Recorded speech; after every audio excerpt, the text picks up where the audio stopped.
Kapag bigla kang yumaman, dapat alam mo ang 20 mahahalagang bagay na ito.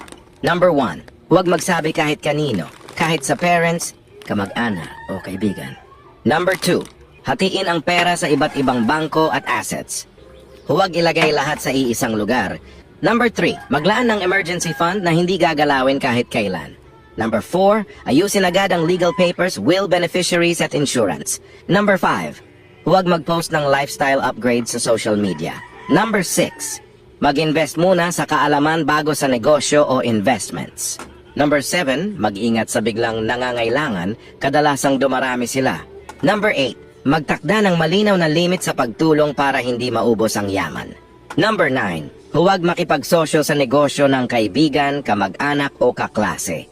Number 10, huwag agad bumili ng bahay o magrenta sa high-end na lugar. Number 11, kung may anak ka, iwasang ipaalam na mayaman ka upang manatiling simple ang pamumuhay. Number 12, huwag magmadaling umalis sa trabaho. Panatilihin ang routine. Number 13, huwag muna bumili ng kotse o luxury goods. Number 14, bayaran lahat ng utang sa kaibigan, bangko o online lenders. Number 15, ilagay ang pera sa bangko ng dahan-dahan sa loob ng 6 na buwan.